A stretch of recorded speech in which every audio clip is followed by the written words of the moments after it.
Present. Present. Present. Present. Present.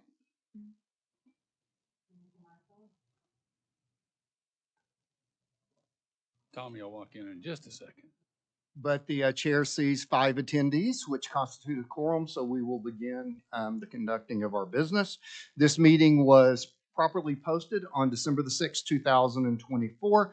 At this point, Mr. Johnson, if you would please lead us in the pledge. I pledge allegiance to the flag of the United States of America and to the republic for which it stands, one nation, under God, indivisible, with liberty and justice for all.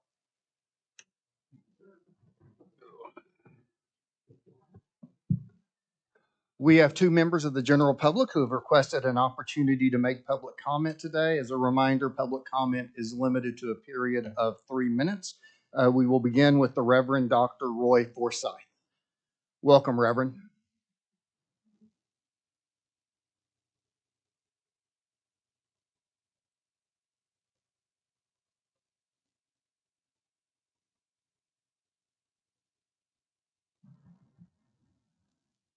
I just wanted to tell you that December 20th is my 86th birthday, on December 20th. And it was December 20th a year ago was my last day in the county jail when we handed out gifts to all the inmates and staff.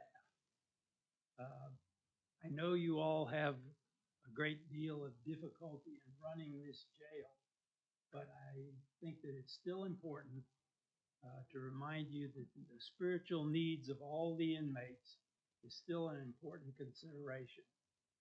That's all I have to say to you. Thank you, Reverend. In advance, happy birthday, and thank you for your continued efforts. Our next commenter will be Miss Deborah Stanton. Miss Stanton, you're recognized for 3 minutes. I'm a little nervous, so I wrote it down.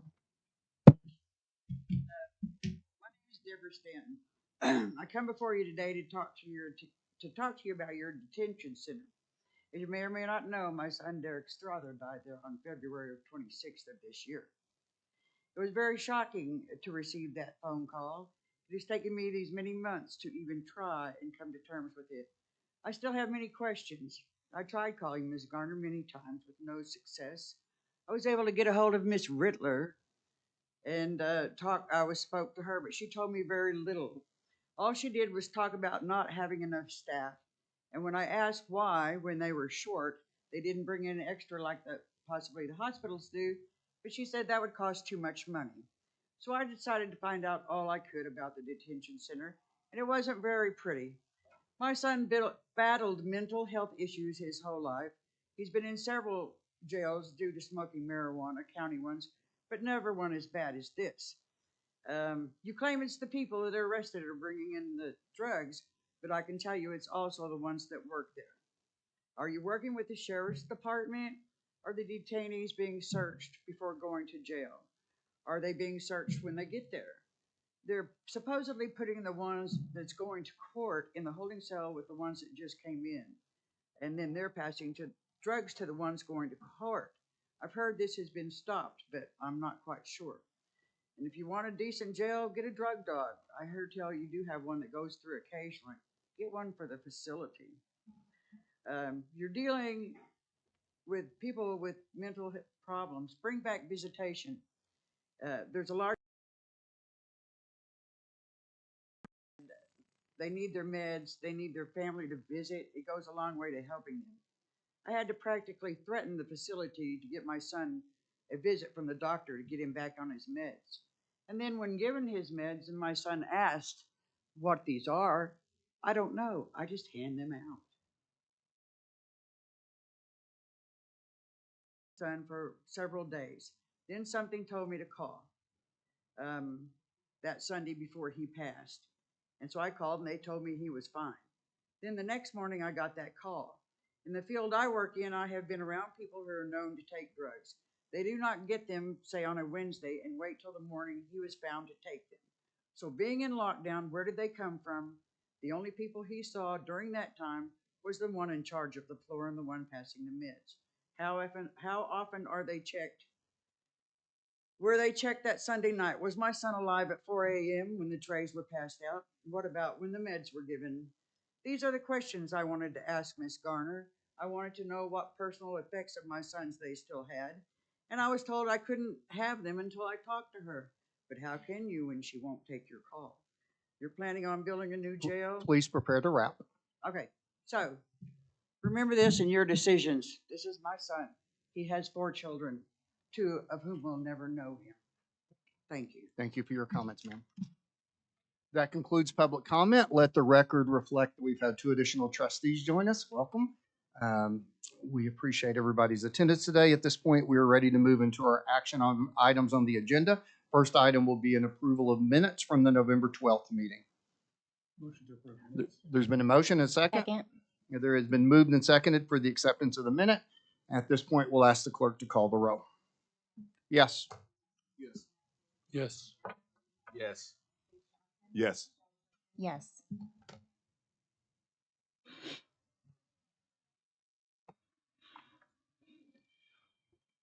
Our next item on the agenda involves moving into our departmental items. The first will be a presentation by Chief Executive Officer Brandy Garner.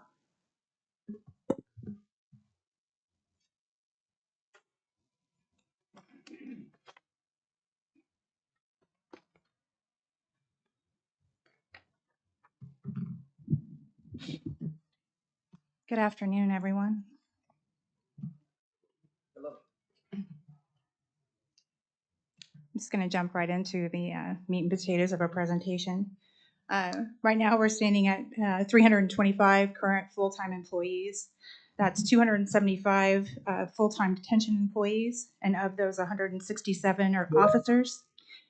Compared to October of this year, we were at 159. So we're steadily increasing. It's slow progress, but it is progress nonetheless. We do have 50 current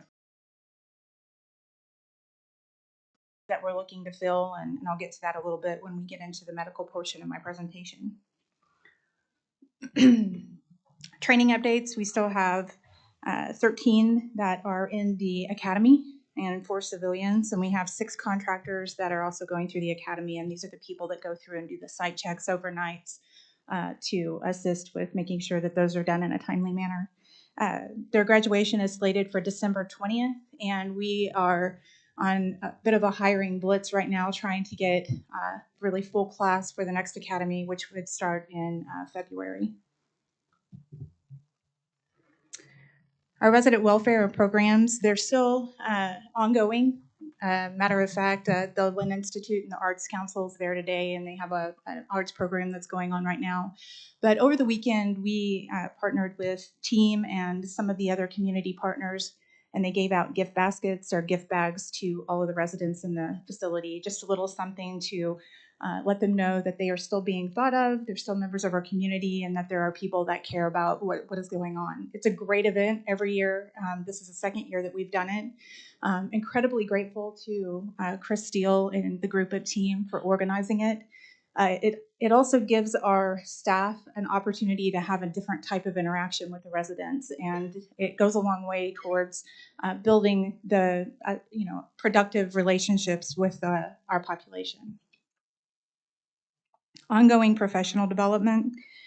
We did send 2 people to the Prevention and Management of Correctional Suicide Specialist. There was a conference, and so now we have 2 people that are now qualified that will help with creating our policies, making sure that we're doing things according to best practice standards in a way that also limits our liability. Intake screening, this is going back until August 20th when we began tracking this information. We have 108 days of data. 6,407 intakes were during that period. Of those, about 45% screened positive for at least one category, and a lot of times they're going to screen positive for overlapping categories.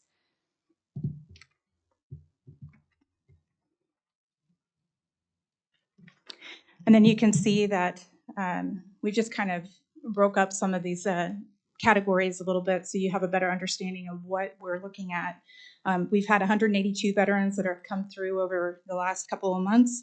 Of those, 55 were homeless, 52 have mental health issues, 39 admitted to alcohol use. If you go over to the homeless, we had 1,370 people of all those intakes since August 20th admit to being homeless.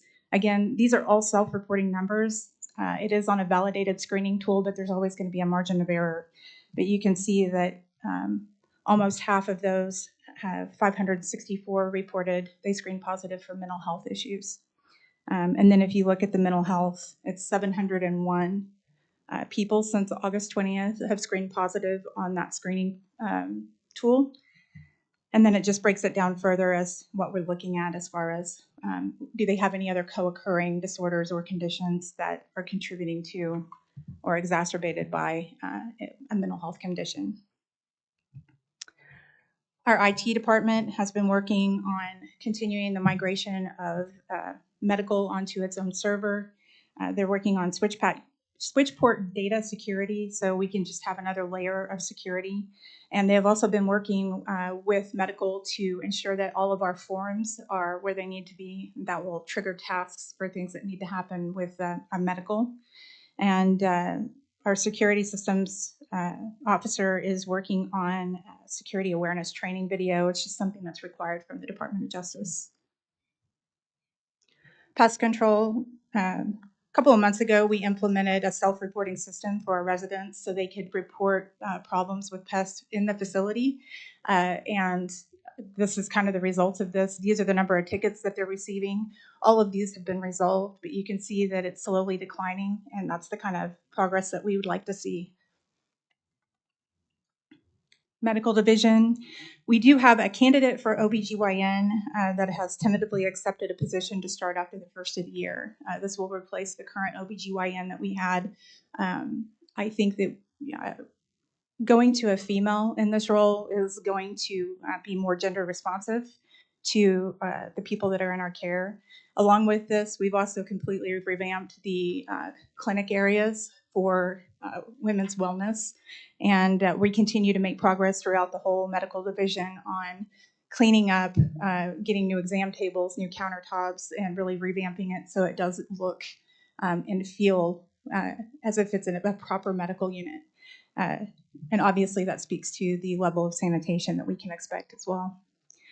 We are working with, we do have an APRN that will start soon that will assist with after hours phone calls. We are working with the kitchen to improve our medical diets. We have an education coordinator that's making job tasks for each position to remove the silo effect. So we have better disaster management. And we are also working on a way to get at least a couple of ADA cells. As you all know, the facility was not built with medical in mind. And so we're having to go back and retroactively create an ADA cell or two just so we can accommodate those that have disabilities. And if I had to guess, it's probably going to end up being more than just one or two. Employee retention strategies. We do have the wellness room, and it is going exceptionally well. We have a therapist that is attached to that room. Her office is right next door. She's seeing a lot of people already, and it has been a huge blessing to us to have somebody like that on staff.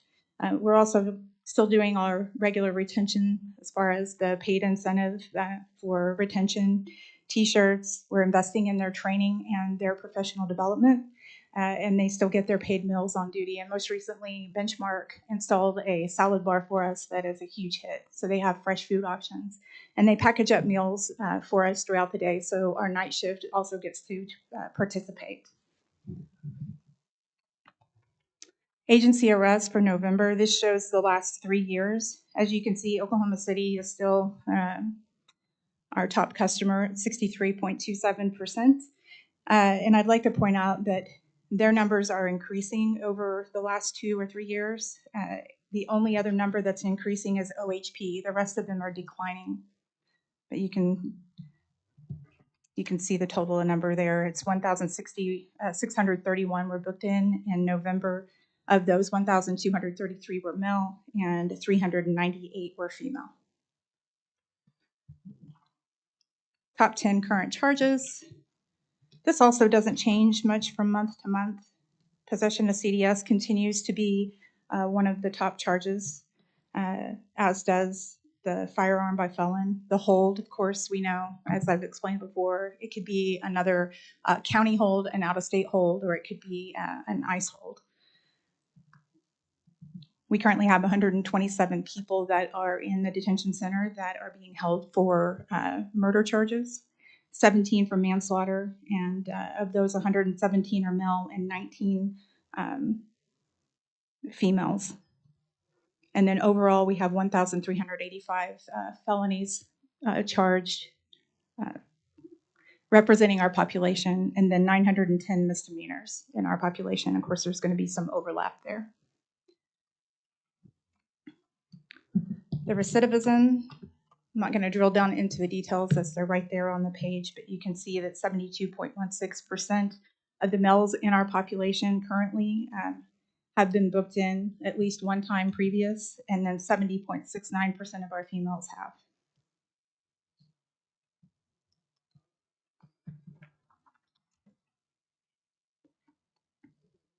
This is just a historical head count. So November, our average daily book-in was 52.61. Our average daily population, and that's taken at the morning count, was 1,459. The average length of stay for those booked in the month of November is 7.20 days. Our average daily population, it's going to be up this year from what it was last year, right? 2023, it was 1,357. This year, it seems like we're hovering somewhere around the 1,400, 1,500 mark.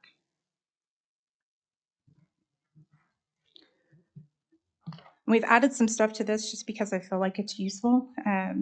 On this slide right here, it's not showing up on the PowerPoint. Hopefully you have a number in front of you, but it's 1,489 was the head count on December 4th of 2024 compared to last year at 1,325. And then you can see the overall monthly average head count for each month in that center square for 2023 and 2024. And we have 142 currently sentenced to the Department of Corrections. We have 183 individuals who are age 50 plus. We have 32 that are awaiting transport to Oklahoma Forensic Center with an average wait time of 106 days. If you add up all of their days together, you're looking at 3,394. The average days in custody is 226. The longest is 273, and then we have 2 that are awaiting a second trip, and then 2 that are awaiting a 4th trip. And then our population this morning was 1,405. Do y'all have any follow-up questions to that?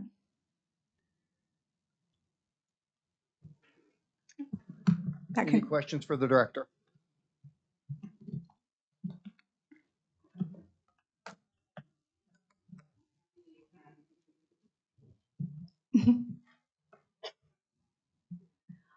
Hi, Brady. Hi. On the OBGYN, was that change made to bring, specifically to bring in a female, or was it made because the other one resigned? I may have missed your comment on that. It was to bring in a female. Okay, thank you. Yes. Just curious. Thank Yeah. you.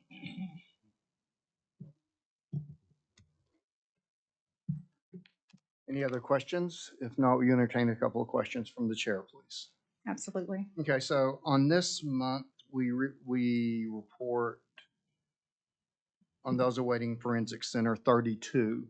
Would you happen to know the number of individuals that are in treat to competency status, or is that inclusive of those 2 numbers? That's inclusive of those. That is numbers. inclusive. That's in both statuses. Yes. Okay. And do we have an update on our behavioral health RFP that you and team have been working on? So we just got it back from the consultant today after her final review. We are going to issue it tomorrow. So there will be an RFP that is released in the area of behavioral health tomorrow. Yes, there will be. Are there performance expectations relative to any type of measurables that are going to be included in the RFP? There are. I don't have the That's RFP in fine. front of me, but yes. Okay, thank you. Ms. Markle. Is there going to be an opportunity for the members of this trust to review the RFP before it goes out? Yes, we can send it to you when at the conclusion of this meeting. Any other questions? What is the pleasure of the trust body relative to the receipt of Ms. Garner's report? There's been a motion and a second. Any discussion? Clerk, please call the roll. I say there's been a second. Would somebody? There we Keep go. trying to push it. I saw the action. Now we need a motion, correct? We have a second, but no motion. Okay, motion. Is there a second? I might have done both originally. I don't know. No. All right. Oh, well, we did. Are we good? Call the roll, please, or call the vote, please. Yes. Yes. Yes. Yes. Yes.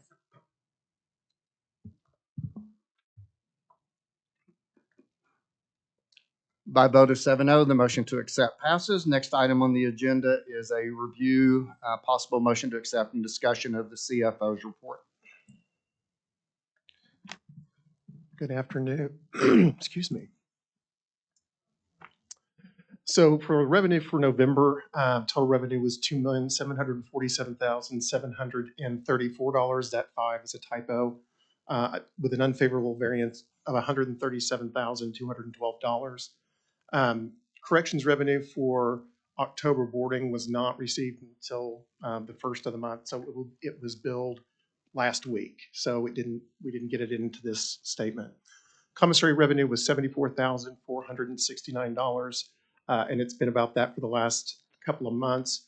Municipalities contracts boarding revenue for the month was $3,450. Of course, the Oklahoma City contract is still pending. Chris, I have a question. I'm sorry. I'm looking at your total revenue, 2.7 million. Is there a provision in that number that includes the Oklahoma City unbilled? No. Okay, when we spoke on Friday, my understanding was that was going to be included here. Well, I've reflected it on the income statement, not on this particular area, because I didn't want to just put it into notes. The notes section, does that make sense? No, I don't think it does. I think it needs to be transparently displayed on this section, actually. Okay, I mean, I can add it to that section for sure. Well, I mean, it's terribly misleading. I mean, you're showing a number right now, 2.7 million is, I mean, $100,000 lower than what you reported for the month of October. So I guess, when are we going to start seeing this number? I'll incorporate it next month, but I wanted to get something in our financials that showed where we were, because we've been billing mental health services the entire time. We have not been billing Oklahoma City the entire time. Okay, so in accordance with GAAP principles, you should still be recording a number for revenue, so you're offsetting your expenses, correct? I mean, That's the matching principle, I mean, in its essence, correct? yes. Okay, so this trustee would suggest that it is better to put toward or out for public review, or our review at least, an approximation of an accurate number versus a manufactured number. Well, and we do have, working with Austin Maiden at the Arnell Foundation, all the information that he's been getting through Jail Tracker. At the first of next month, they're setting up a dashboard for us that will update every 12 hours with all of this information in there through Jail Tracker. So the trust would have the ability to go in and look at those numbers at any time. But as far as To go in and calculate what we think the revenue should be? no, I mean, it'll show however many people are in there and the per diem rates and how much technically they would owe us. Okay, well, I guess I'm still having a trouble understanding your total revenue, because your total revenue is matching up with your November income statement. So is there a provision for Oklahoma City in there, or is there not? Not in these numbers. I did it on the income statement. Well, I'm looking at the income statement. Well, let me pull up the income statement then, because that's not No, what's. you know what, we can hold until we get to the income statement Thank portion. you. I'm sorry, I don't want to, I don't want to skip forward, apologies. Oh, okay, no worries. Let's see, okay. So, sorry, total expenses were $3,076,826, which gave us an unfavorable variance of $12,532. Salaries, wages, and benefits were 1.9 million for the month, and above the budget by 387,000. And a lot of that is, of course, due to medical staffing. Resident off-site medical care was $31,641 and was below budget by $359. The utility bill for electricity was $30,956 and was below budget by $9,044. Professional service legal fees were $27,768. Professional service other fees of $209,500 were for painters, janitorial services, and professional consultants and VIMED staffing. And on the VIMED staffing, as we get our medical, not our medical, but as we get more detention officers through the academy, that number will start to go down because we will not need to be using or use VIMED as much for site checks, which is what they're doing currently for us. Telecommunication services was $22,819. $11,926 will be reimbursed from the county for the ARPA networking project. Telecommunications equipment for the ARPA networking project was $35,721, which will be reimbursed from the county, and telecommunications supplies of $54,398. And these were monthly purchases for the new medical staff. So the summary for the month of November 2024, jail operations produced a net loss for the month of $329,481, and our cash on hand after paying November invoices and November payroll and benefits is estimated to be at $2.6 million. So the budget comparison right now, again, this is Ms. Markle, if you're looking at this, it won't be reflected in this number. So currently what we're showing for the 24-25 budget is $1,669,203, and we currently sit at $1,645,303. These are the NCIC resident communications revenue for the last month. As you can see, monthly it's been fairly consistent. So this is our November income statement. I don't know if anybody has any questions about that. So on this one, on the budget, in the income statement comparison on this one, so what we've done is on prisoner boarding for the state, last month we were showing it at $1,320,000. This month we've raised that to $1,824,000 to reflect the billing of mental health services. And then on the city contract board, last month we had showing in the budget $558,000, and we've raised that to $1.402 million, which would reflect what we feel like Oklahoma City Police Department owes us for this fiscal year.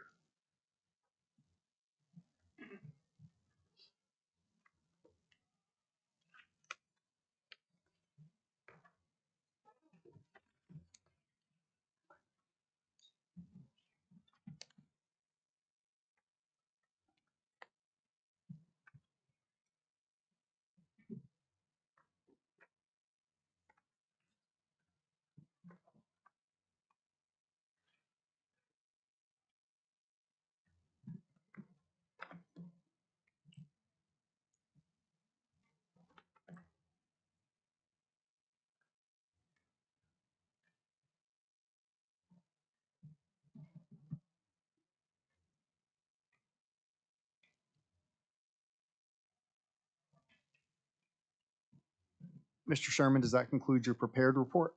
Yes, sir. Okay.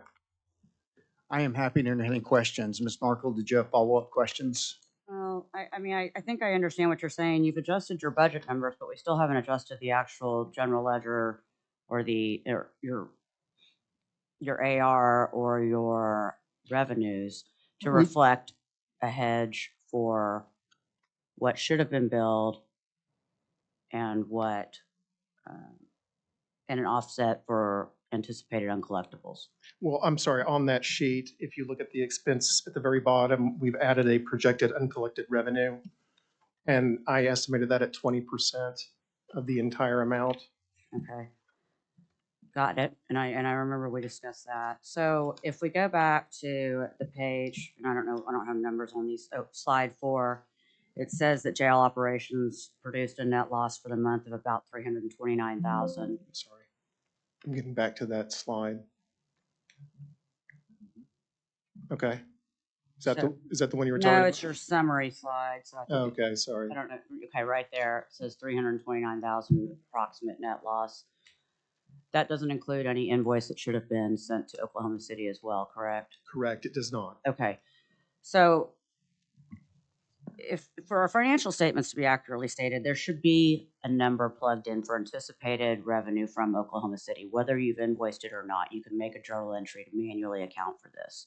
And that's what I've been trying to get to for these past few months, so that these income statements reflect accurately what is actually occurring in Oklahoma County. Because right now you're showing a loss that could have potentially been offset, which is misleading to the trust and to the public. And I understand we're working on that to try to get that cleared up and maybe come up with a different document where we can show that. Because I don't know that this is the right vehicle actually probably to do that. I did speak with our CPA about it, and he said as far as our monthly goes, that this was sufficient. But he did mention that anything that we would have billed prior to this FY would go on the financial statement at the end of the FY, if we were going to add it. Okay. This trustee does not believe that this is sufficient. Okay. And I've tried to allude to that several times, and now I'm saying it. So please take that with a level of importance, because this is wholly insufficient, and it's inappropriate to put out an income statement that I believe doesn't accurately reflect the financial position of the jail. I understand, and just from my position, I've only been here just a little over a year, and we didn't have, I mean, when I first got here, we weren't billing them, and we didn't have an accounts receivable in there, because we didn't really have any accounts receivable for the most part. Yeah, well, and understood in peace, I understand, 10 years obviously an issue here as well. I have a concern with the 23 financial statements as well, but we'll get to that as it's appropriate in the agenda. But that being said, the purpose of holding these meetings and the purpose of the trust itself is to help improve the performance of the entity as a whole. And I think that this merits further conversation. I'm happy to entertain a conversation with the CPAs. I don't know what the appropriate medium for suggesting or directing or asking for that is, if we have to make a motion for it here, et cetera, whatever. For the purposes of today, I would suggest, Chris, that you spend some time with Ms. Markle and any other concerned trust member to develop a approach that will meet the public scrutiny that the members of this body have, and also that is transparent to our constituents. So provided that work in no way violates our open meetings request, that we're cognizant of that, I would encourage you to have those conversations. I absolutely will. Okay, and to my fellow trustees, I'm going to recommend that we do not approve this financial statement. We can't continue to say that this is okay if it's not. Mr. Johnson. Yeah. Mr. Chairman, on the NCIC residence communication revenue, is this what we talked about a while back about what we're making off of phone calls that the residents are making? Yes. Okay. And now, I don't know where we are in terms of, we talked about lowering those costs and everything. So I'm looking at November 23 in this November. It's almost doubled. So, but I don't know whether we've reduced that. I know we have people come in and talk about that. So we did reduce it, and I'll have to go back and see exactly how much they reduced it, because I don't remember off the top of my head. Okay. Currently. Okay. So when we do a end of the year statement, we should show a reduction of that from the previous year? Yes. Okay. Like I said, I mean, I don't want to just go off with just 1 month, which is November, where it doubled, because overall it may be down. So And we can add to that and change that to show more of an average to show how much it's come down from the previous FY. Okay. All right, I appreciate it. Thank you. Mr. Chairman. Commissioner. Thank you for everything that you've done here. Let me ask about the commissary. Are we noticing, it was in here somewhere, an upward trend in our commissary, or Are we staying flat since we've changed over to benchmark? Are we getting more usage? What are we looking like? We are getting more usage out of it, and especially with the population going up, we're going to get that number's Continue. probably going to start to go up even more. Because I think that might be, Mr. Johnson, with a little bit about what you're talking about, just responsibly offsetting some of those costs might be something because, you know, some people view the telecommunications with the family as not a luxury item, but Cheetos and something like that is a luxury item, so. Okay. Yes, sir. Any other questions from members of the trust? Chris, I have one question. Notwithstanding the booking of anticipated revenues that Trustee Markle is referring to, based on our current burn rate at a 360 some odd thousand operational deficit this last month, the burn rate for the remaining 7 months would suggest that that would significantly erode our cash on hand, correct? That would suggest that, yes. Thank you. Ms. Markle, in light of your comments, the chair would be interested, if you so desire, to submit a motion to resubmit the November financials at our January meeting.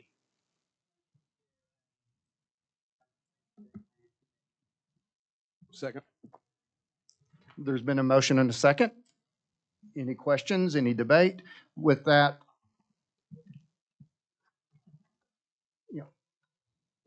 clerk, are we able to call the roll? I think that was Markle Johnson was the sequence. Yes. Yes. Yes. Yes. Yes. Yes. Yes. By a vote of 7-0, the item to request resubmission of the financials has been passed. At this point, Mr. Sherman, I believe you're still up for our invoices and claims. Yes. Has everybody had a chance to, sir? Motion to approve.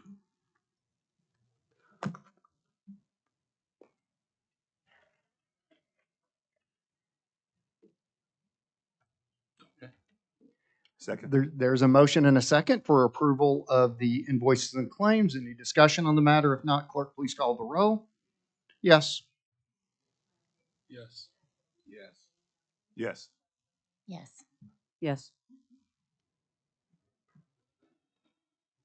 Item number 5 on our agenda is discussion and possible action to receive a presentation from Hinkle and Company regarding the annual financial audit to determine possible further action. Welcome, Mr. Vanderslice. Good afternoon. Again, my name is Kirk Vanderslice with Hinkle and Company. Happy to be here to present the 2023 audited financial statements.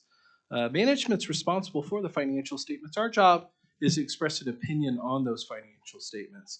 And happy to report that we have a clean, unmodified opinion on the financial statements themselves. We also have a clean opinion on internal controls with no deficiencies noted. We also have this year, there was some federal expenditures that met a certain level. So we had to do a single audit over those federal expenditures and have a clean opinion on those with no deficiencies noted. So audit process this year, we started around June, getting all the information together from a third party that you guys used to help draft the financial statements and everything. And really had no difficulties encountered during the course of the audit, provided all supporting documentation and all the invoices that we requested for testing.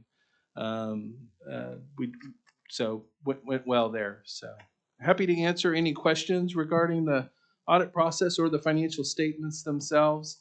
The financial statements, of course, with government accounting standards, there's a pension liability that you guys are participating in, and that affects your financial statements significantly for the government overwide. So although there is a loss government-wide, the change in fund statements did have an increase in that position in the year. So, yeah. Questions from members of the trust? Ms. Markle. They just know. Do you know if there was an allowance included in the revenues for uncollected revenue from the city of Oklahoma City as part of the 4.7? From the city of Oklahoma City, no. You don't know if there was? No, or- I do not believe there was an You- allowance included for the city.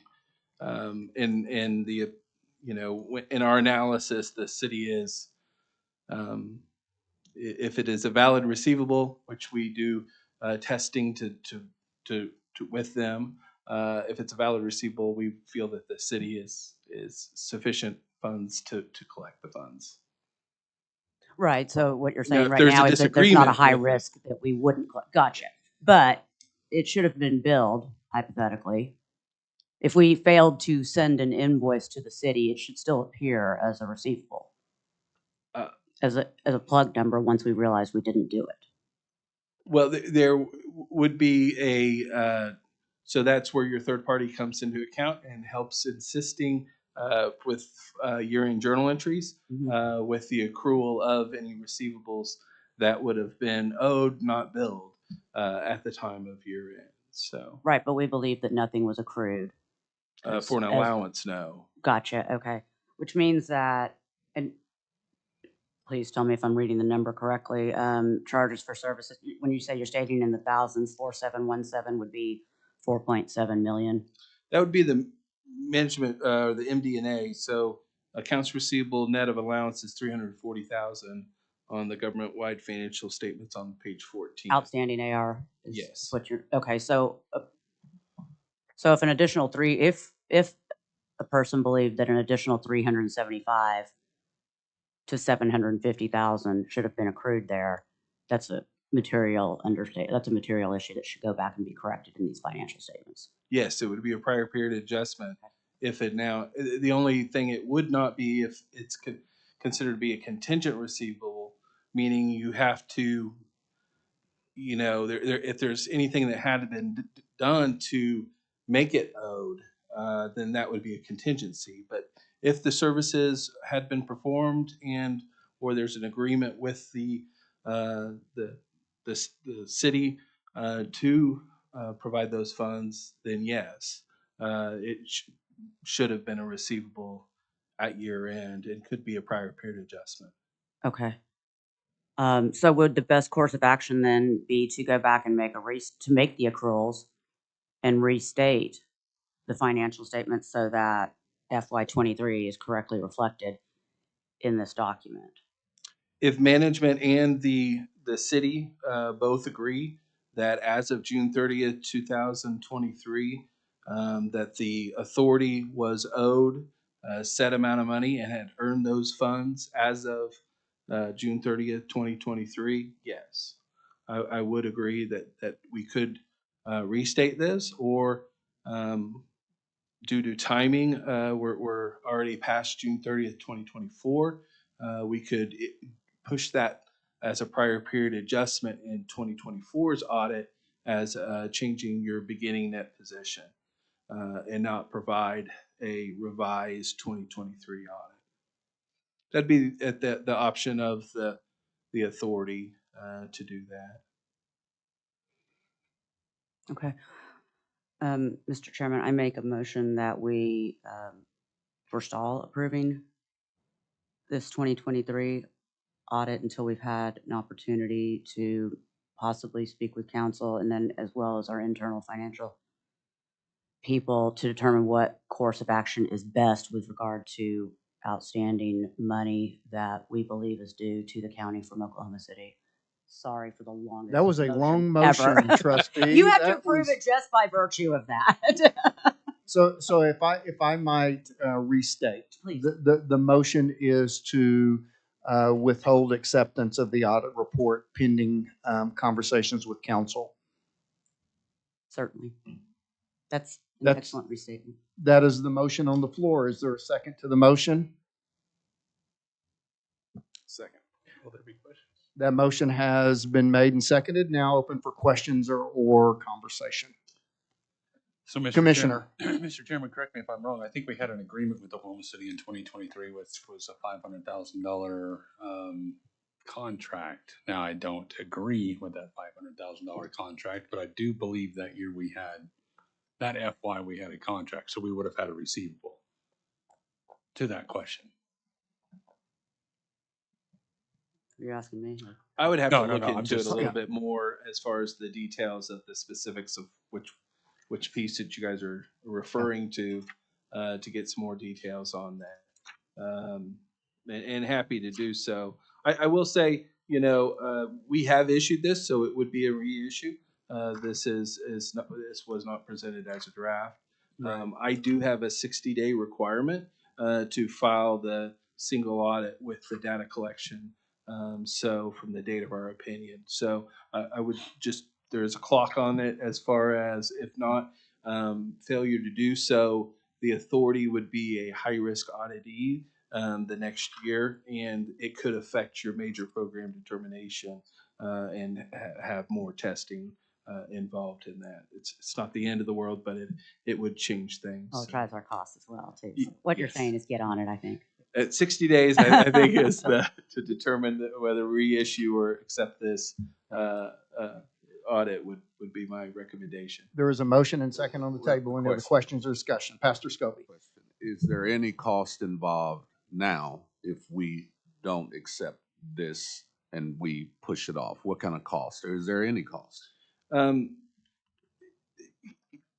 It's hard to determine that right now without how long is it going to take to as far as our cost, as far as time to look into this. If it's something we've failed to do, I don't believe we have, because we've confirmed with your significant receivables, and I don't think it's a failure on our part. So if it is, of course, we would pay for that. There would be no It additional. sounds like cost. there's not a failure on your part. of Yeah, it. then it would be just our standard hourly rate. And so if this is going to take a couple hours, I'm not going to charge extra for a few hours. It's if it takes days and testing and meetings and things like that, this is where we would have additional time, and it would be at our standard hourly rate. Further questions, further discussion? Commissioner. When did the 60-day clock start? The date of our opinion, so it would be December 3rd. Okay. Further questions? Clerk, you're aware of the motion?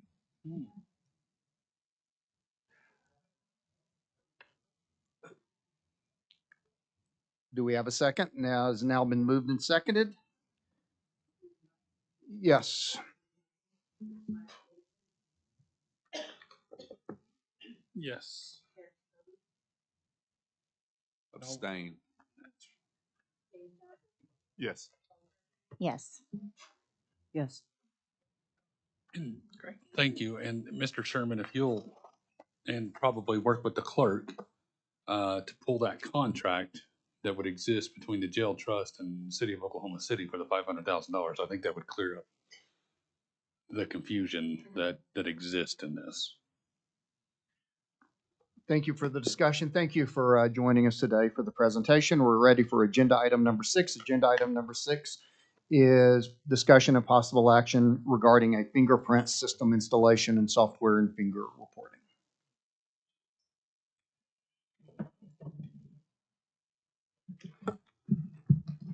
So I'm going to be honest, Is that this? it isn't. Okay. I'm not really sure what this is speaking to, other than a conversation that I had regarding the live scan fingerprint machines. We have, OSBI has given us 2 of those, and those will be installed in the middle of December. And there's an opportunity for us to report directly to OSBI. The current way that we're doing it, we are routing it through Oklahoma City, and it gives us very little control over the system itself and how we process our own fingerprints as far as employment. And so I can only assume that's why it made it on here. I'm not sure. It says I requested it, but I don't remember putting it on here. So would you prefer to defer this item? I think so. Thank you. Agenda item number 7, discussion. That item is deferred unless there's objection from members of the trust. We will consider the item deferred. Did you want to make a motion to defer it to a certain agenda? I'll make a motion to defer to January agenda. Second. It has been moved and seconded for deferral to the January agenda. Clerk, please call the roll. Yes. Yes. Yes. Yes. Yes. Yes. Yes. And for clarification purposes on that item, I believe that we may actually be reporting incorrectly by reporting to the city of Oklahoma City. I believe we're supposed to be reporting straight to OSBI by state statute. So that's something that we're clarifying. What that would require is the trust to, in the future, buy, I can't recall if it was 1 or 2 licenses, but it is a nominal fee to keep us out of legal issues. Thank you for that context. That will be very helpful as a prelude to next month's agenda item. Thank you, Commissioner. Agenda item number 7, discussion and possible action to approve a memorandum of understanding with the Board of County Commissioners of Oklahoma County amending a prior ARPA sub-agreement. Who is the presenter of this item? This is Danielle Drestata, and I believe that the clerk is pulling her up now. She's actually on Teams. Okay. She is the Accenture representative for the county.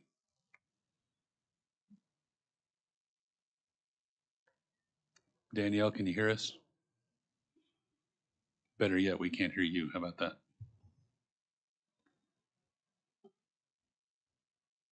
She was there. Hey, There she is. All right, Danny. good afternoon. I am lagging behind you guys just a little bit. So we are on a little bit of a delay. But all this agenda item is doing is because there is an ongoing project with the network infrastructure, we are in the need to extend the current subrecipient agreement from 2024 to 2026. This is not specific to the detention center in any way. This is the same language we are using with every other subrecipient Oklahoma County has, including the PBA and the Home Finance Authority. So just allowing for that continual reimbursement of the infrastructure, network infrastructure project, since it is not yet completed. So just really changing December 31st, 2024 to December 31st, 2026, which is in line with ARPA and does not go against any of the other changes in the agreement. It's just that singular date. You have heard the explanation of the line item. Commissioner, is there additional context? There is not. I'll make a motion to approve. There's a motion to approve. Is there a second? Second. It's been properly moved and seconded to approve the line item. Any discussion, any questions? Seeing none, clerk, please call the roll. Yes. Yes. Yes. Yes. Yes. Yes. By a vote of 7-0, the item passes. We're now ready for agenda item number 8. This will be presented by Chris Sherman, a discussion and possible action to approve a memorandum of understanding with the Grady County Criminal Justice Authority for the housing of pretrial detainees at a rate of $50 per day. Oh, Ms. Garner, you'll be presenting. Thank you. So this is agreement, something that I had to work on. We currently have 2 individuals, actually 3 individuals in custody that have a close nexus to our employees. It presents a serious conflict of interest, and we've been looking for other places that we could house them for a long-term basis. And the assistant district attorney on one of these cases brokered a deal for us with Grady County. Typically, we would send them out to a local county. Logan County has been a really good partner for us, but they're unable to accept anybody at this time.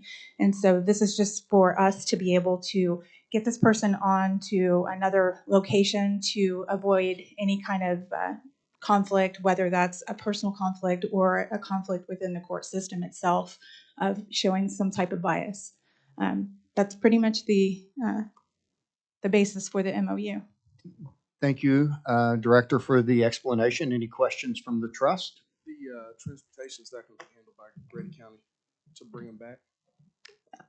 In the No. event they have court or anything like that? In times past, it's been us that have gone back and forth because we realize it's on us. Yeah. Other questions on the matter? What is the pleasure of the trust in regards to a motion? Motion to approve. It's been moved. Is there a second? Second. It's been properly moved and seconded. Any discussion on the line item? Seeing no discussion, clerk, please call the roll. Yes. Yes. Yes. Yes. Yes. Yes. By vote of 7-0, agenda item number 8 has passed. At this point, we're ready for agenda item number 9. This is a discussion and possible action to contract with services with Integrity Communication Solutions for on-site trial of biometric life. Are you presenting, Ms. I am. Garner? If you would present the item, please. Well, first, I'd like to point out that we do have the president of the company here, Mr. Graham Towndrow, and he's available to answer any of your questions in a more experienced way. But I can give you a high level overview of the system that we've been kind of testing for the last couple of months. This is a radar technology that automatically records a detainee's presence, life signs, and it can even measure, like, tell us the cell count, the number of people that are in there. This system is, we've got it in two locations now. We've been testing it. There's high fidelity in it, and we would like to expand and help them further develop it so we can meet our needs. There's opportunities in the future for it to go beyond measuring their respirations and their heart rate. We could train it to recognize that a meal has been served, or alert to somebody that has an unsteady gait and is at full risk. You could even train it to alert to pre-assault indicators. There's a lot of things that are incorporated into the system that we are wanting to explore with the company. But at its very basic level, it helps us determine their respiration and their heart rate. And it'll alert us when it falls below an acceptable level or if it increases above a certain level. There's also a mobile device that they are currently developing that would allow somebody, an officer, to point it into the window, and it'll automatically tell you the number of people in the cell and what their heart rate and respirations are. This isn't to replace site checks, it's not to replace officers, it's simply a tool that helps them gather the biometric data to ensure that there are signs of life. The way that our cells are, many of you have been in the jail, you can only see into a paper-sized window. Most of the doors only have those small windows. At nighttime, even with a nightlight, it's incredibly difficult for us to see in the cell and confirm signs of life with the sheer number of residents that we have. This is just one more tool that helps us confirm and verify that that person is alive and that their biometrics, their vitals are well within a normal range. I'm not going to bother reading through all of the points there, but just, kind of give you an idea of what we're looking at. This is just kind of a drawing of it. You can see, there's a person that's agitated, and on the other side of it, there would be a computer that would monitor. This is set up to where it would alert on a computer, cell phone. There could be audible alarms. It's highly configurable. It's whatever that we are wanting it to do, and they're willing to work with us to develop this product in a way that works best for us. And this gives you a little bit more information about it. I'm more than happy to ask Graham to come up and speak to you because this is his area of expertise. If you would like to hear from him on how this equipment works. Certainly. I know we were exploring another company to really kind of gauge pulse, and it was like a device that went on the wrist or leg to kind of doing the same thing. But there was an issue with being in the building, connectivity with some internet source. Is that going to be an issue here, or is it going to be able to work with it? It's actually not. This device is not only more cost effective, it's a lot lower price. It is non-invasive, so it's not going to require us to take it off of somebody every couple of days and recharge it. Because we were able to get our network up and going, we're not going to have any connectivity issues. It's passive monitoring. It's something, we literally have it in a cell right now. Nobody even knows that it's there. We're just able to monitor that person's activities, and if their vitals fall below or reach above the parameters that we've set, it'll send us an alert and let us know. Fortunately, we haven't had one of those events, but we have the data so we can show what it looks like. Graham? Other questions, Mr. Johnson? Yes, it says the system will recognize of a meal provided. Will it do the same thing from medication being provided? Because what we hear at the focus groups all the time is that the residents are not getting their medication in a timely manner at all. So if it can recognize that a meal's been provided, we'll be able to see that the resident has received his or her medication. So that type of thing with a meal isn't going to happen overnight. What we need to do is look at how once we can see the data and see it coming in, we can start to train that data to recognize different things, whether it's a meal, whether it's medication, whether it's a prayer mat, for example. Whatever you want it to do, we can start to assign values to it. That will happen in time. So yeah, I think from a litigation standpoint, this is, you know, a winner as well. Well, litigation, but from Follow a up? human Depends nature. whether you do it or Yeah, not, yeah. I mean, we're talking about health and safety here, so so I just want to make sure this will be able to recognize that that resident, whoever he or she is, has received their medication, because again, every time I'm there for the focus group, I hear that every time. Yeah. So So in time, we will train it to do that. okay, all right, thank you. If I could invite our guest, would you mind restating your name into the public record? That would be helpful. Graham Towndrow is my name. So Graham, Graeme, and Towndrow, Towndrow. Thank you. Other questions of the members of the trust? Would you entertain one from the chair? What happens to the biometric data that's collected? Is that in any way stored or anything that may compromise a person's personal health information? No, so that'll stay with the jail. The only thing we would ask is that we will look at it from a overview to make sure everything is operated correctly. So to make sure the system is running, we wouldn't store anything in relation to an inmate's vital signs. And also on the PII front, we wouldn't store anything in relation to the inmate's name or anything like that. We don't need that. We just need to say that it's up and running. Other questions? Ms. Markle? And Brandy, this may be for you. With the information that we do collect, it's my understanding that we would store it on a county server. Is that correct? It would be on our own server. Okay, and so we- we're separate from the county. Okay. Peace. Will that information be available to us with PII later? Should we need it for something? My understanding is yes, it will. Okay, I was just curious. Thank you. I'd like to also point out that there's no other jail in the world that is doing this. They specifically approached us for this opportunity, which puts us a little bit on the cutting edge, if you can believe it, something that we haven't done before. And just, I wanted to point that out. Well, then I do have a question then for what made us the target? Yes. First of all, my background, I was head of prisons intelligence in the United Kingdom for a number of years. So this is something that's dear to my heart. Safety of the detainee, safety of the staff. I think it does both of those things.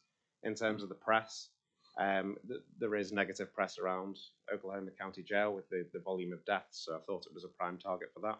Secondly, my chief technical officer is from Oklahoma, so he was interested to pursue that, and I'll be really honest, like in my time doing the job I've done, I have met so many CEOs or governors, as we call them at home.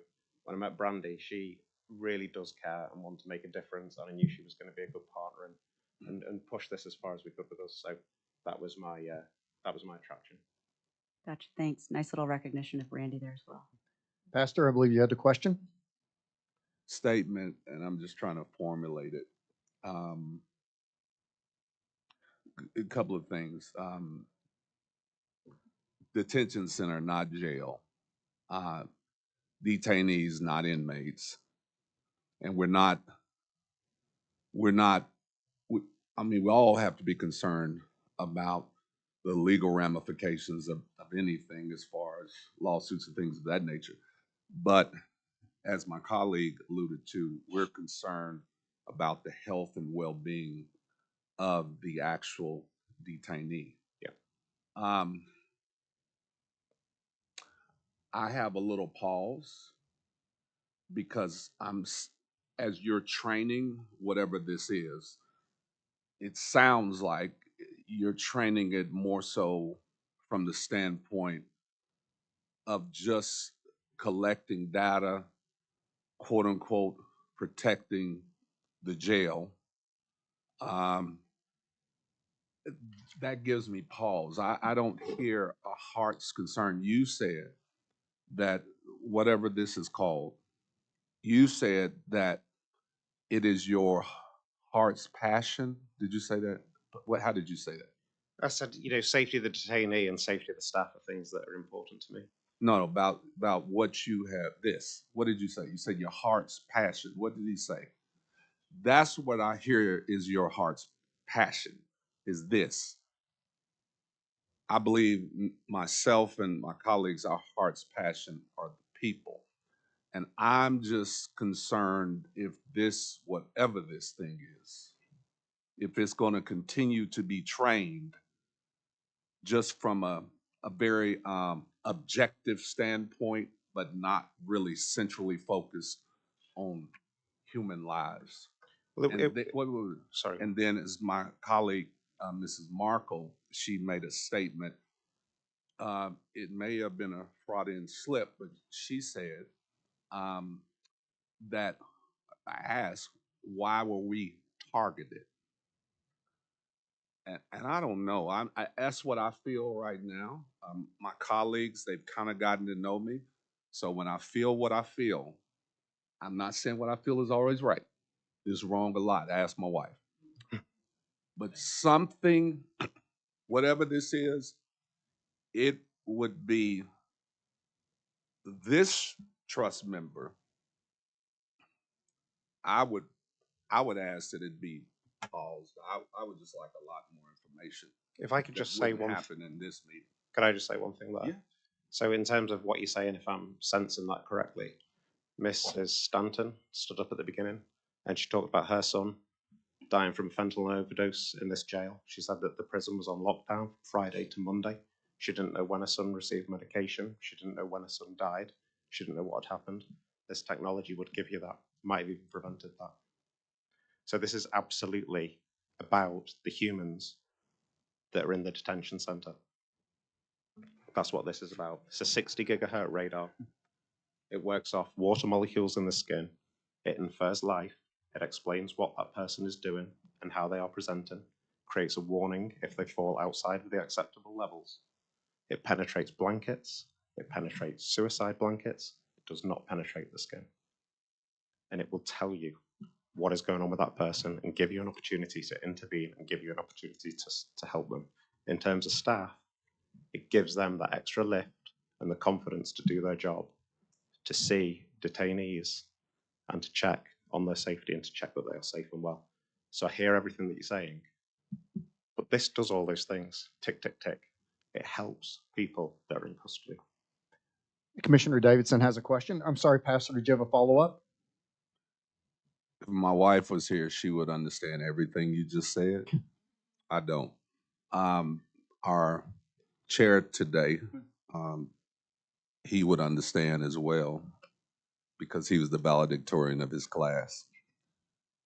It's something about it that I would need someone to explain it to me, not you, but someone to explain it to me like I'm a kindergartner. And that's just me, where I am. Commissioner Davidson. So to help you, Pastor Scobie, think of this as a Fitbit. Shall not be helped today. So I know that Sheriff Johnson and myself have looked at numerous types of things like this in the past, and this is, so when you say learning, are we using AI to learn or anything? Not at present. You know, the Fitbit is a really good thing to compare this to. It's exactly that. It's a Fitbit, but it's one that you don't have to fit to the detainee. It's one that you don't have to wash when you change it around. It sits there and it tells you what's going on. It's exactly a Fitbit for a fraction of the price. So how does it attach, just out of curiosity? It doesn't. It will either sit on the window of the door or it will sit inside the room. Okay, so that's the radar that you were talking about. The radar. Okay, that makes sense. But obviously the Fitbit you would have to attach. Right. Yeah. Yeah, and that's the only ones I've seen thus far are physical attachments. So we would actually have to be placing something on them. So this being less invasive to the individual themselves and not creating a contraband or a situation that they could use against us or destroy and cost us more money. So I think this is interesting, and I appreciate the CEO from Oklahoma and thinking about his roots and coming back here to help us solve a very touchy, very difficult issue to solve. And as we've done from the very beginning, we're always looking for partners to help us. So thank you for coming and presenting. Sheriff, you had a follow-up, I believe? Yeah, I completely understand when you question anything or anyone, certainly from outside, coming into Oklahoma County, because we are very well aware of our public appearance outwardly. So we're always very protective of what we bring in, because we do care about the folks here. But I think with that, being in Oklahoma County, we've had to exercise good ingenuity and find different ways and be creative of how can we keep, you know, our folks safe. And if we're going to be the catalyst for something to start up and to protect people across the country, I mean, then why not start here in Oklahoma County? So as long as everything's on up and up, then I'll be supportive. Ms. Markle? Brandy, perhaps to help alleviate Trustee Scobie's concerns, could you tell us a little bit more about how you plan to use the tool, given, you know, the constraints that you have in workforce and headcount? How do you plan to augment your current staffing profile to use this in real time, and who's going to be responsible for monitoring it, et cetera, so that he can understand where the benefit's going to come from as well further, Sure. outside of the concerns around AI and the Fitbit, which is a great example, actually. Very good example, actually. So we do currently have 2 of these devices that are in the facility that we tested just to make sure that it would work. And it is giving us real-time data every second, every minute of the day. And we want to expand on that. And we plan on putting some in the holding cells. So if something happens in those holding cells, then we will automatically be alerted. And right now, even though it's telling us the heart rate and the respirations, that could still be an indicator that maybe some individuals are fighting or they're getting agitated or there's something going on. But also, maybe that person was just booked in the last, couple of hours and they're declining. It would be able to show us all of this information and alert us to it before it became a problem when we're having to be reactive versus proactive. And that's how I look at this piece of equipment, is it allows us to be more proactive. I don't want to be reactive to situations. I would rather get ahead of them, and I'm sure that all of you would as well. In the future, the sky's the limit. I've talked about some of the things that I would like to see it do. I know that Trustee Johnson has some ideas about what he thought it should do, and I think there's limitless opportunity there, especially when you're talking in terms of artificial intelligence. But as it stands now, just being able to have that in the holding tanks and in some of our classification pods when people are high at risk of suicide, I think that is a huge change. It's a game changer for us. And but then looking in the future, we can develop it, help them develop it. They can develop it with us as we need. So operationally, run me through a scenario, I guess, where if you received an alert, who would receive the alert? And and then what I assume you reallocate resources based on alerts in real time. So can you tell us a little bit about that? So we're still working through the details of what our procedure would look like, but we know that all of our supervisors would get an alert and our medical staff would get an alert. That is usually, and most likely central control, that's usually enough to trigger a response. I mean, it should be enough to where they can say, hey, this pod, this cell, we're seeing that there's something going on. Please go do a welfare check. And by that time, even if the respirations, normal respiration 60 to 100 or heart rate at 60 to 100, if their heart rate's at 48, they're still alive. We still have an opportunity to treat them before it continues to decline. So those alerts would go to, that's how I envision it. Of course, it's, we may change it in the future to include everybody, the unit managers, the officers. We have the mobile devices that we use to, we're still in the implementation of it, but to do our site checks. So there may be an opportunity to put the alerts on those phones. That way, the officer on the floor is getting an alert as soon as it happens. What about financial responsibility? The financial responsibility? Yes, ma'am. $6 a month per unit after the initial $50,000. It's less than $50,000, and that's just for the ongoing monitoring and development. For members of the trust, the contract, the proposed contract, is included as an attachment that is available on our iPads. And that is far less than the $1.8 million that the wristbands were. Would you be reporting results within your presentation monthly to this? I would trust? love to. Okay, just curious. Thank you. Mr. Johnson. This is probably a great program or a system, but for someone who's old as dirt, and I'm always fascinated by technology, I would like to just have more information or a demo or something. It's always been my experience that the equipment or the system's only as good as the folks that are using it. And I know that as Office of Juvenile Affairs, one of our facilities, they want to do something about bed checks. And they had these little wands you go by and hit the sensor, whatever else. Well, they found out they were giving it to kids to do.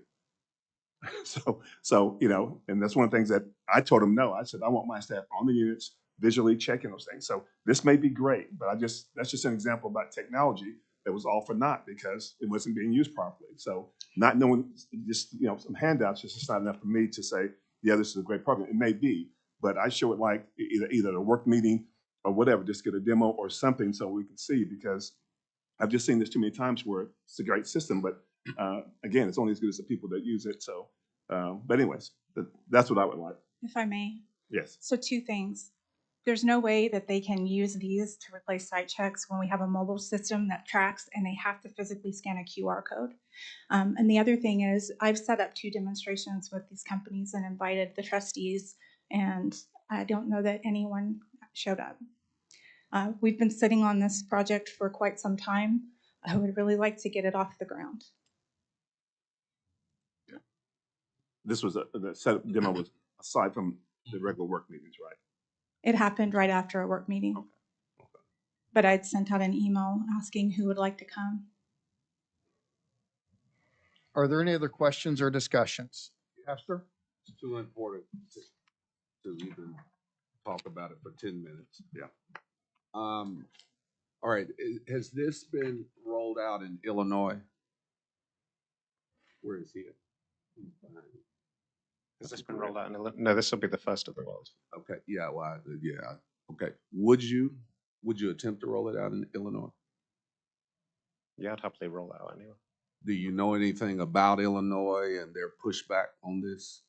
Are you familiar with that? Okay. No. Are you familiar with that the FTC has like a high level of concern with biometric life detection? Are you familiar with that, the FTC? Come on now. I mean, you know nothing about the FTC's concern with this. I'm sorry, what is the FTC? There's your Oklahoma. Let's bring him up. No, my colleagues. Right. But I'm just going to I'm going to be selfish for a moment. Okay. I'm the one that will get drug across the coals. Okay. Because 40-some-odd% of the people in the detention center are African Americans. So I will be drug across the coals with this. So please understand that I'm going all the way in on it.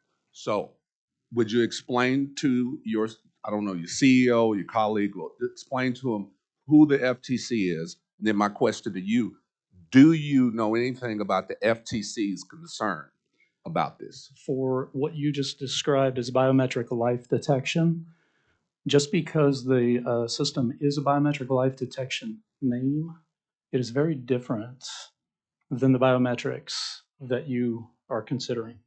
So if we're looking at just FTC level support, I'm not sure what your concern is with the FTC support. I don't have a concern. They seem to have a concern, and I was asking for something you. That's never been out.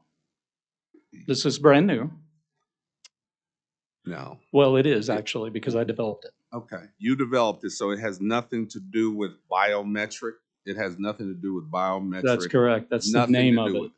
So nothing to do with it. So the difference between biometrics and what this does is this is a motion detector. It detects at a millimeter wave measurement level. Okay, so this isn't minutia point. This isn't facial recognition. This isn't fingerprint recognition. This is literally motion like Fitbit. Very close to what I'm reading here. Which very is close. Very close to right. what Close what doesn't mean that it is. Okay, well that's fine. Well, I know how I'll be voting.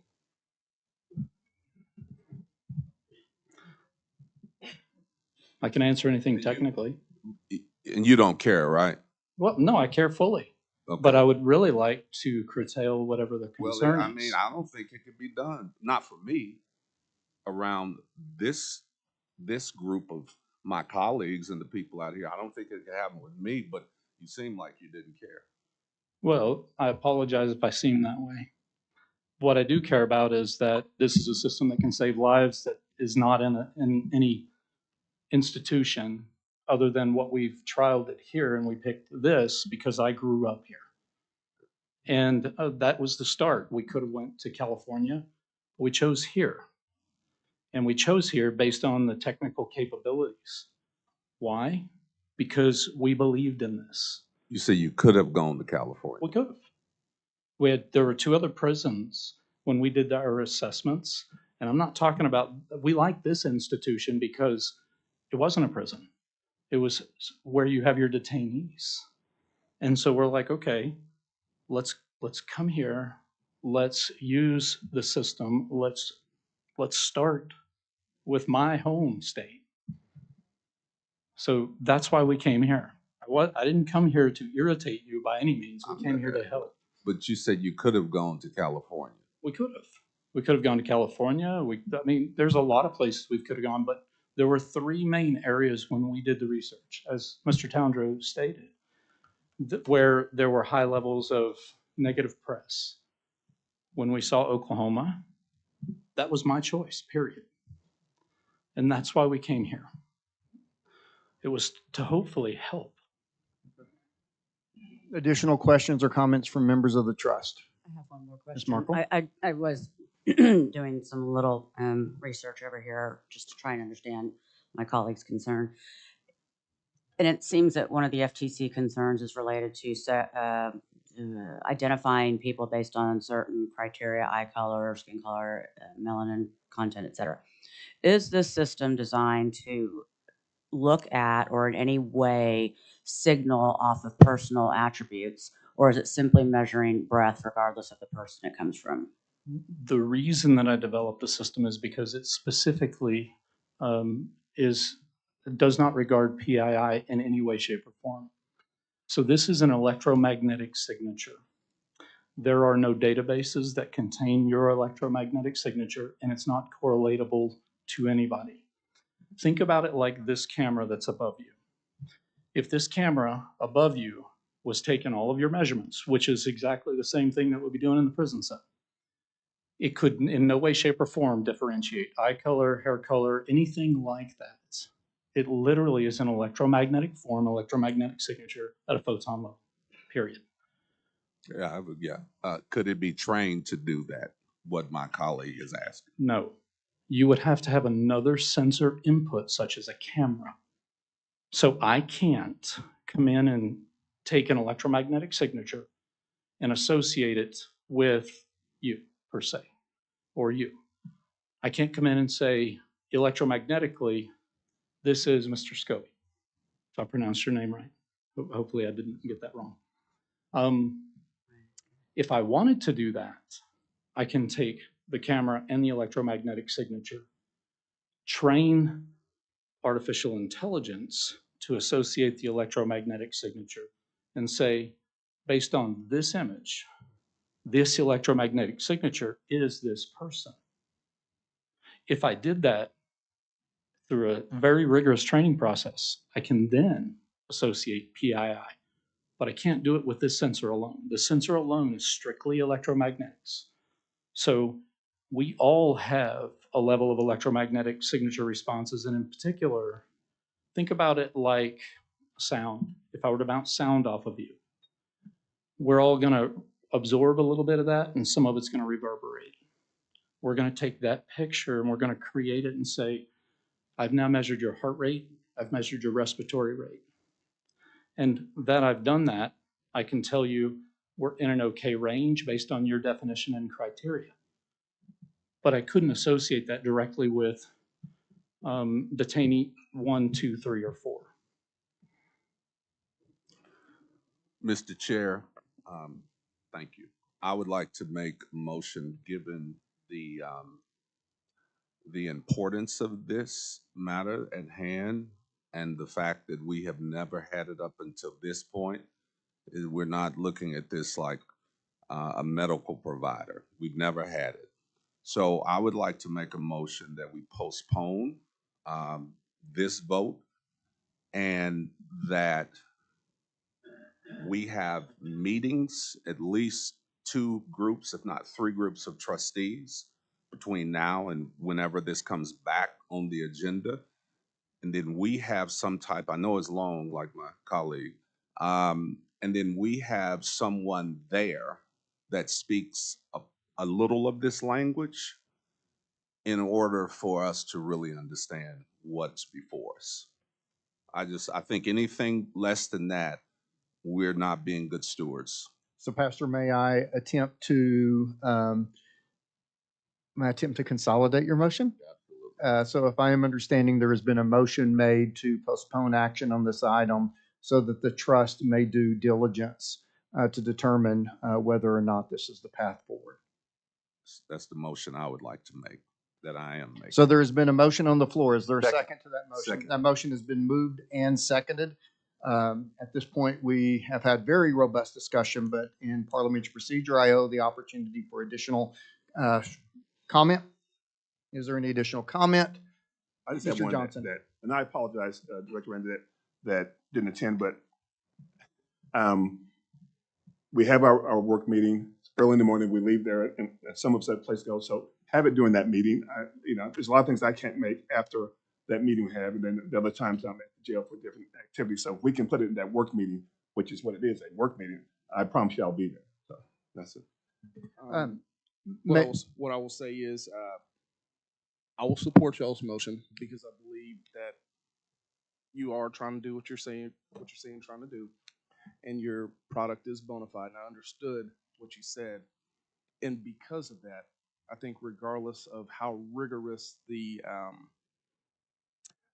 scrutiny or how we look at it or break it down, it is going to pass every test.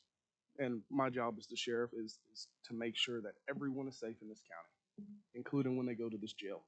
If there's a product that maybe we haven't invested in or hasn't even been created yet, I think it is upon us to go out and look for that and see better ways of doing the job. That's what we have been forced to do in law enforcement, and that's certainly what we're going to be forced to do in the correction space. So I welcome it, and I can't wait to see what your product can do.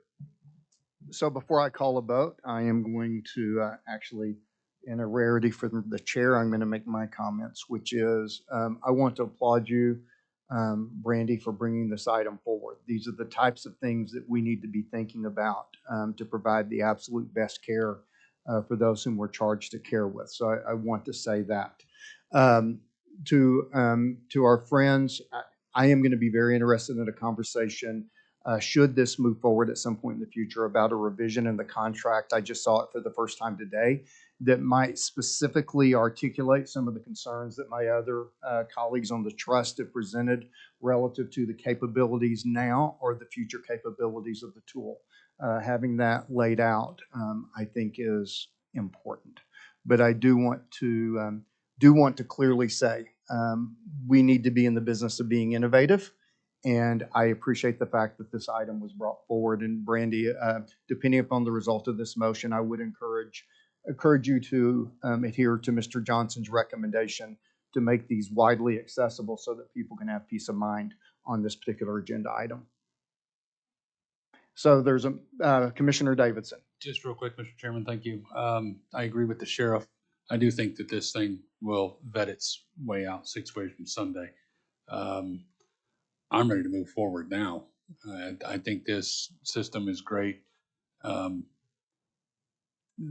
For those that are concerned about actual real biometric life and the things that you're concerned about as you walk into any public building, especially this one and that one next door, those biometrics are actually captured with our new Digi systems. And so those types of things, and those as the inmates or detainees, they arrive over here and they cross in front of a camera, those biometrics are actually taken. So Final comment, Mr. Pastor Scobie? Yeah, definitely. Thank you.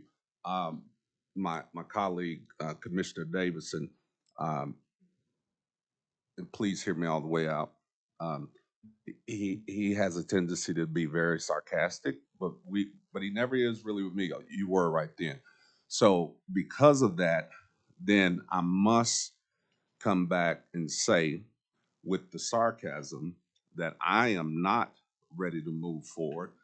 However, this really, as long as it vets out every way, Sunday, whatever, however Commissioner Davis has said it, it will put you all in a far better position because you would have gone through this rigorous whatever it is today, and it'll just put you in a better position because guess what I will do? I will shout from the rooftops if it is something that's good. And there are a few people that listen to me, just a few. But if it's not right, then we're not going to move forward. So this is not a bad thing. And I want to say to our director, you know, patience. I mean, if it's great and grand, and I'm not being sarcastic, then it's gonna be the greater or grander in 30 to 60 days from now. I will move to a vote now. The clerk would please call the roll. Yes. Yes. Yes. Yes. Yes. Yes.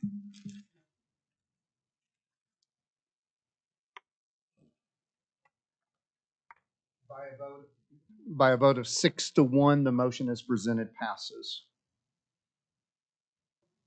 We are now ready to move to agenda item number 10, which is a discussion and possible action to direct staff regarding a revised budget to include but not be limited to incorporating the provision of in-house medical services. Mr. Sherman, please.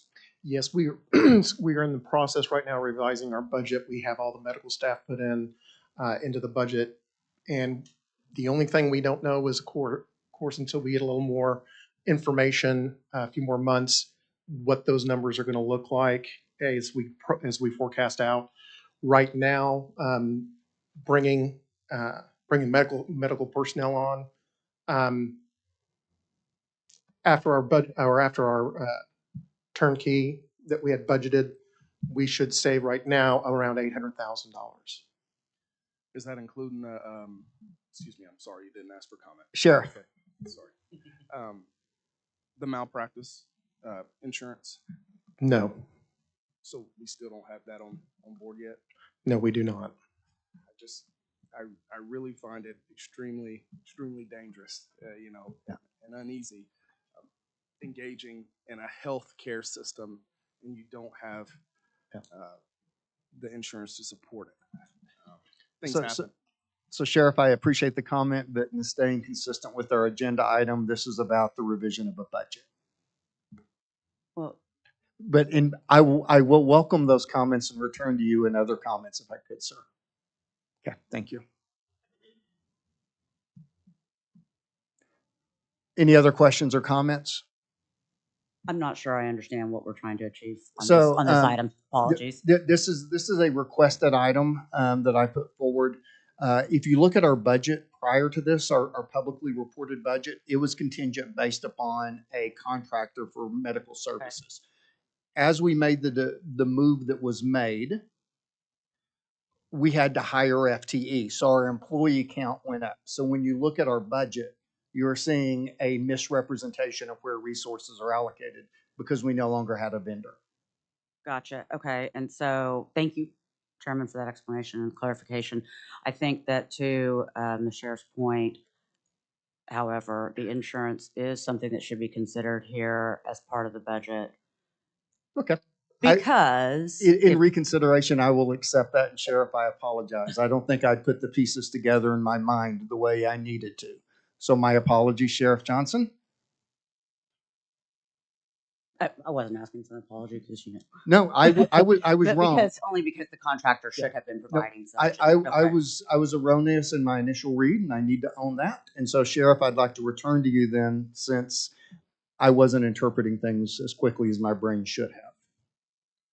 I just believe like you said, the budget has changed, new FTEs, but we are hosting a healthcare system. We are a healthcare provider. I think there needs to be malpractice insurance when involved in healthcare. Okay. The fact that we don't have it and it's not here in the budget presents present some things that alarm me. Other questions, other input from members of the trust? If appropriate. Oh, go ahead. No, apologies, no. ma'am. Ms. Merkel. If appropriate at this time to ask, can I ask what the delay is in getting the insurance into place? I will allow the question. I appreciate it. Who can tell me that, though? I can address it as far as we have had some conversations with council about the fact that the county is already has the liability and that hiring a provider that's only going to provide maybe $2.5 to $3 million worth of coverage, which if it's a $15 million claim, then the county's still on the hook for the majority of what that cost would be. Peace, and I appreciate I encourage you to stop there, actually. Okay. Just on the off chance that we delve too deeply into that conversation. Any Thank you. other questions or comments from members of the trust? I believe the motion. I just wanted to say I certainly do agree with our sheriff. I fully agree. But just as we've had some discussion, is the chances that someone would insure us slim to none. Other discussion, is there other discussion on the item at hand?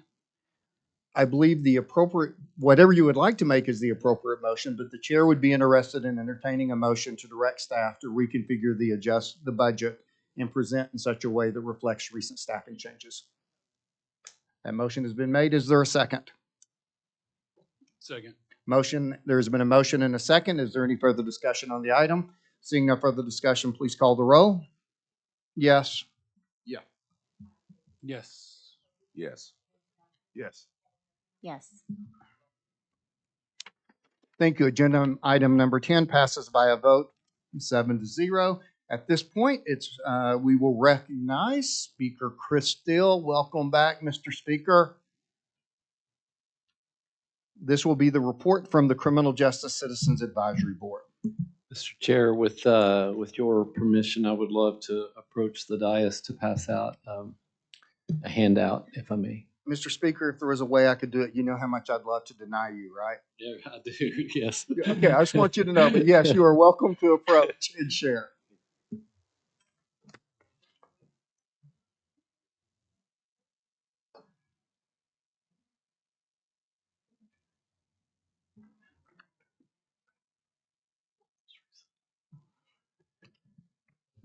I'm very aware of the time and the hour, so I will be as efficient as possible. I want to make sure that you have the handout before I begin. I would just say as we conclude this year represents, I believe, 26 months, 2 years and 2 months when we actually have record of the input from individuals who reside in the Oklahoma County Detention Center. I want to start my report by saying not only as a Citizens Advisory Board member do we get to interact with the public, and we never miss an opportunity to answer those questions and to try to be a liaison, and if we don't have the answer, to try to direct individuals to where they can get the answers. But we believe that every person in Oklahoma County is a member of this community. We also believe that those closest to the situation are also likely closest to the solution, if we'll take time to listen. And so part of what we've tried to do as an advisory board is include the input from the residents at the Oklahoma County Detention Center. I want to give the report. I want to talk very quickly about the event that happened over the weekend, and then I will be done as we conclude this year. But on November the 19th, trust member James Johnson, along with CAB members Aaron Engelke and myself, conducted focus group discussions with the women and men who reside at Oklahoma County Detention Center. The following is an account of the input and feedback from those conversations, starting with the women. I do want to give a caveat, because if you haven't had the opportunity to participate in a focus group, what we're discovering is if we can pull out a smaller group of individuals, we avoid, first of all, we can hear clearly what everybody's saying, and we avoid what I would say is a little bit of a mob mentality, and it's not meant to be critical. It just means that when we've got 30 people and we're trying to talk over each other and everybody wants to be heard, it just feels like that the input can be a little bit biased one way or the other. So I would want the trust to know that with the women, we were invited into the pod, and there must have been about maybe 25 or 30 women who were out at that time. And all 30 were given the opportunity to participate if they wanted to, and they did want to. And here was the input. The women indicated that some aspects of the food service is getting better, while other aspects still are lacking. They focused in on breakfast options and said that they could improve. They expressed a desire for a hot breakfast and fresh fruit options on a more frequent basis. They indicated that beans are common with lunch and dinner, and often the food seems ill prepared. They requested that bananas and peanut butter and jelly be served as alternatives for individuals with certain dietary restrictions. One individual disclosed that she is diabetic and experiences difficulty in receiving proper food or nutrition because most meals are heavy in carbohydrates and sugar. The women stated that the bed bug situation is much better, and please hear this, bed bugs are non-existent in their pod. They did state, however, that roaches and mice appear on occasion. They stated that they are allowed time out of their cell routinely for 2 to 3 hours on Mondays, Tuesdays, Wednesdays, sometimes Thursdays and Fridays, but would love time out of their cell on the weekend, at least to take a shower. They also requested access to religious services on the weekend, especially on Sundays. They stated the variety of options on the electronic tablets are better, but the video quality on the kiosk is not good when participating in video calls with friends or family. They also stated that the video calls are only available if a person has money to afford them. They indicated that the free phone calls that were available to residents who were considered indigent to family members are no longer available. The women articulated a desire for additional programming such as AA and NA meetings, educational classes, creative or art-based courses, and motivational activities. They shared a desire to engage more frequently in cleaning their areas, but stated that access to cleaning supplies are limited. A couple of the women stated that they do not have access to towels when showering or proper hygiene products.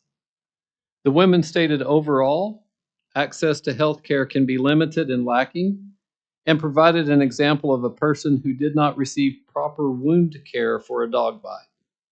They also indicated that an individual is charged $15 per sick call and that medical attendants don't always answer the phone. At least one individual said that she is lacking proper medication. Mr. Johnson alluded to that. However, several of the residents did report that responses to mental health crisis are prompt and efficient. They actually identified that as an area of tremendous improvement. They said areas of improvement could also include access to sunlight, length of phone calls, access to hygiene, including razors, and more frequent showers and more frequent access to clean change of clothing. They stated that interactions with staff members are, quote, great, but certain information can be hard to come by. They also identified the temperature in their pod is much better. It's comfortable, they said, and the variety of television shows available on the main TV is also helpful in reducing stress and creating some positive and pro-social ways to pass the time. The report from the men residing at the detention centers included this. The men said that the food service is better, but the portions are small. They indicated that the bed bug situation is also much better, the facility is cleaner, and they have access to proper bedding regularly. The men also revealed the environment inside the facility is safer, which reduces stress and improves mental and relational health. Those are their words. They said that communication with family members can be challenging and difficult. The men said that items available in the commissary are expensive and they would like more affordable options. They requested additional access to sunlight and more recreational time. The men said that they are allowed out of their cells routinely, 3 hours a day on Monday, Tuesday, Thursday, and Friday. The men also expressed a desire for additional programming, especially in relation to reentry services and employment preparation. The men stated the options on the electronic tablets are better and much appreciated. They indicated that medical care and related services are somewhat inconsistent and limited. And finally, the men stated that interactions with the staff are better and mostly positive. I would just say, as I present this report and tracking what we've been able to track for about 26 months with direct input, we are making progress. Doesn't mean that there's not areas that we need to grow in, but overall, we are making progress based on the input from those who likely know best. Mr. Chairman, very quickly, I just want to give a quick summary. This past Saturday at 9 a.m., 26 volunteers distributed 1,468 care packages to every person who resides in the Oklahoma County Detention Center. Each care pack consisted of a pair of socks, a bar of soap, a juice box, a package of chips, a bag of crackers, a package of cookies, and a stick of beef jerky. The group of volunteers gobbled down a donut provided by James Johnson and looked every person in the detention center in the eye, handed them a care package, and shared a word of encouragement to the individuals who are separated from their families this December. Thanks to the help of the amazing staff at the detention center, the distribution of 1,468 care packages and a word of encouragement to each individual took the team 48 minutes. It's incredible. As a side note, the way it worked is we divided up into teams, and one volunteer would hold the box of care packages while the other volunteer would meet the individual at the door of their cell, and they would present the care package and give the word of encouragement. And I happen to know for a fact that Mr. Johnson, Trustee Johnson, was paired with my colleague, Lindy Gleason. And at one point, my colleague, Ms. Gleason, asked Mr. Johnson if they would like to switch places because Mr. Johnson was the one holding the box as she delivered the care package. And I overheard Mr. Johnson say, quote, "No, a lot of folks in here have experienced significant trauma, and the last thing they need to see first thing on a Saturday morning is my face." Thank you for standing in the background, Mr. Johnson. I also just want to say to the trustees, as we close this year, I had the privilege of witnessing Pastor Scobie's leadership in the community on Sunday afternoon. Pastor, I want to say thank you for who you are, for what you do, and for how you do it. I also could say the same thing for every member on the trust. I want to say as we close out the year, thank you. Thank you for your service, for your dedication, and for your leadership. The holidays can be hard for those who are separated from their families. Let us not forget that. Thank you and happy holidays. Thank you, Speaker. I just have a comment. I Mr. Chairman. was hoping you might do that. And before you make your comment, thank you for diligently taking part in these focus groups. I enjoy it. Speaker Steele talked about that mob mentality. One time we did it, the same thing on the mail pot, and the same thing happened. You know, a lot of negativity. I have one young man, I think I've got shoes older than him, was doing 80% of the talking. And so when we did this time, we went from the women's unit to the male's unit. It's like two different places. The men were mostly positive. The females had a lot of complaints. You can tell by just looking at the report and so forth. I will say one thing, though, that Speaker Steele is extremely competitive, and he would always let my group know that he and his group got finished before we did. He even talked about blocking me so I couldn't go in. That's right. I didn't realize he was that competitive. But anyways, we had a good group, and a special thanks to Doug Garner's staff, because I know they work a lot of overtime, and so we had them coming in probably on their day off or whatever, in helping us do that, and no complaints from them, just extremely helpful. So we appreciate the staff there willing to do that, because again, I know being short staffed, they do work a lot of overtime, but they were there and no issues, no complaints or anything. So anyway. Thank you. Agenda item number 12. Did you have some, I'm sorry, Comment. Pastor, I'm Just sorry. wanted to say thank you also, Chris, for all of your hard work. How many care packages? We took over 1,700 and we distributed 1,468, I believe. But the great news is we left the additional care packages at the detention center for anyone who may be admitted into the facility between now and the end of the year. Thank you for all you do and for the fact that we only have to distribute 1,400 care packages due to you and team's hard work. And I sure hope that we don't have to end up distributing 2,700 care packages in the months to come. So I hope everything gets worked out between the county and team. Thank you, Pastor. Also want to say thank you, especially to Director Gardner, who also was there the entire time and actively participated in the distribution of the care packages this past Saturday. Thank you for the work. We appreciate you. Next, we will, a quick reminder, our next regularly scheduled meeting is on Monday, January the 13th. Correct me if I'm wrong, but didn't we move our start time to 1:30 starting next calendar year?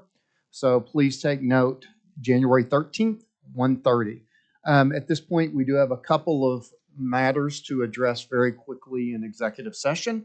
So at this point, I would entertain a motion to recess. Is there a second? Call the roll, please. Yes. Yes. Yes. Yes. Yes. Yes.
The chair will entertain a motion to reconvene. So moved. Second. Clerk, call the roll, please. Yes. Yes. Yes. Yes. Yes. Yes. Yes. Regarding action on the two items, the proceed as discussed is the path forward on those. And with that, I believe we are in a position to declare the meeting adjourned.